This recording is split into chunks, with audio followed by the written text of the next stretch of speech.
માતાજી મિત્રો, રામાધાણી વ્લોગમાં બધાનું સ્વાગત છે। અને મિત્રો આપણે પીતમ્બરપુરા આપણે જોગણીમાંનો રવિવાર ભરવા જઈ રહ્યા છીએ। બીજો બરાબર સંજયભાઈ અને વિક્રમભાઈ અને હું બરાબર બોલે ભાઈ હિતેશભાઈ હતા, હું હતો, સંજયભાઈ હતા।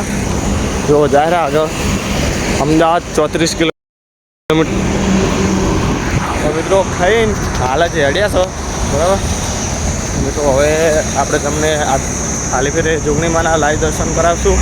ઓકે, બ્લોગમાં પહેલી વાર આવ્યા હોય એમ કે કેવી મજા આવશે કોમેન્ટ કરજો, અને ચેનલમાં પહેલી વાર આવે તો ચેનલ સબસ્ક્રાઈબ કરજો મિત્રો। વારંવાર ના કહેવાનો, જેવો સપોર્ટ કરો એને એવો ને એવો કરતા રહેજો મિત્રો। ઘડીક આપણે તાપ પડે છે બહુ, એટલે થોડા ઉતવાળા હેડીએ અને પછી ઘડીક મળીએ, તમને જોગણીમાંના લાઈવ દર્શન કરાવશું। ઓકે, અને ક્યાંથી બ્લોગ જુઓ છો એ પણ કોમેન્ટ કરજો, મળીએ ઘડીક કન્ટિન્યુ મિત્રો।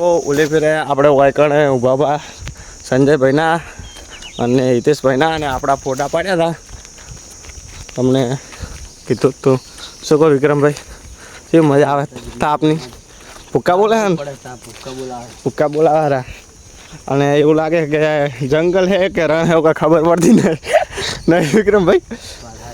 અડધું જંગલ જેવું લાગે છે ને અડધું બગીચા, 3 ભાગ પડે છે। જો ફાર્મ હાઉસ એટલે બગીચા જેવું લાગે, આવું એટલે રણ જેવું લાગે ને બાવળે એટલે જંગલ જેવું લાગે મિત્રો। હવે આપણે પીતમ્બરપુરા પહોંચવા જાય, હવે બહુ દૂર 1.5 કિલોમીટર દૂર હશે, કેમ કે આપણે ગરમીના કારણે બહુ સ્પીડમાં હેડ્યા। શું કેવું વિક્રમભાઈ? ગરમી પડે બહુ ખતરનાક, જોરદાર હેડ્યા। હા તો મિત્રો હવે આપણે તમને ડાયરેક્ટ જોગણીમાંના મંદિરે જઈને તમને લાઈવ દર્શન કરાવશું।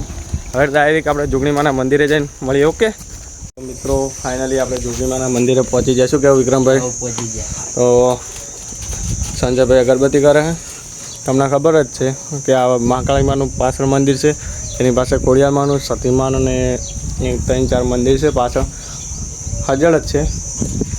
અને આ રસ્તો કલોલ જાય છે, કલોલ જવા માટે રોડ ઉપર જ છે બરાબર। તો સંજયભાઈ અગરબત્તી કરી દે, પછી તમને લાઈવ દર્શન કરાવીએ તો ઘડી ધજાના દર્શન કરાવી દે।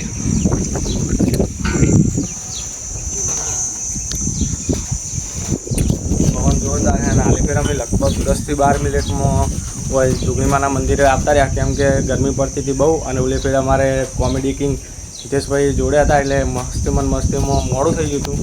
હાલી ફેર બધા એક હંગાથી એક હારે એડવાવાળા હતા, એટલે અમે 10 થી 12 મિનિટમાં 1.5 કિલોમીટર આવતા રહ્યા। શું કહ્યું વિક્રમભાઈ, સાચી વાત ને? અને 10-15 મિનિટની અંદર અહીંયા પહોંચી જવાનું છે આપણે રૂમ ઉપર, સાચી વાત ને? ગરમી પડે હું જવાનું એટલે તો ગરમીને ઉતવાળા હેડ્યા હા, અને ગરમી એ પડે છે તો મિત્રો સંજયભાઈને અગરબત્તી ચેતાવતા ને થોડીક વાર થાય એટલે તમને ઘડી કરીને લાઈવ દર્શન કરાવી દઉં। તમને ફાઇનલી જો જોગણીમાંના દર્શન કરી લીધા, તમને પણ કરાવી દઈએ બરાબર। તો કોમેન્ટમાં જય જોગણીમાં લખી દેજો, અને ચેનલ બેને સબસ્ક્રાઈબ ના કરીએ તો કરી દેજો। અને આપણે મારે જોગણીમાંની બહુ મહેરબાની છે કે આપણે તારે કોમ થઈ જાય છે, અને આપણે લગભગ તમને ખબર છે ખાસા ટાઈમથી આપણે રવિવાર ભરીએ ગોમમાં જતા દર રવિવારે બરાબર। મિત્રો હવે દર્શન કરી પછી નીકળી એટલે મળી। ઓકે, બ્લોગમાં કન્ટિન્યુ રહેજો, અને દર રવિવારે તમને જોગણીમાંના દર્શન ગમે જગ્યાએ તમને જોગણીમાંના દર્શન જરૂર કરવા મળી રહેશે। ઓકે, ઘડી ઘડી મળી। ઓકે મિત્રો, વળતા દર્શન કરીને 1.5 કિલોમીટર હેડીને આવતા રહ્યા। શું કે વિક્રમભાઈ, ગરમીના તો બાઇક કરતા ઉતવાળા હેડા એવું લાગે અમને તો। વળતે ફાર્મ હાઉસ જોડે આવતા રહ્યા, અને મિત્રો તમને લાઈવ જોગણીમાંના દર્શન કરાયા છે। અને મિત્રો હવે આપણે આટલે બ્લોગ પૂરો કરીશું, કેમ કે હવે ઉતવાળા હેડશું, કેમ કે હવે આટલામ તો તમને પેલા કોની આગળના બ્લોગ વિડીયોમાં જોયું છે, તમને જોયેલું જ હશે પાતો તમને જોગણીમાંના રવિવારે દર્શન કરાયા। ઓકે, તો મિત્રો મળીએ નેક્સ્ટ બ્લોગમાં। બ્લોગ કહો તો કોમેન્ટ કરજો, ચેનલ સબસ્ક્રાઈબ ના કરી તો કરી દેજો। જય માતાજી, જય બાબારી, મળીએ નેક્સ્ટ બ્લોગમાં।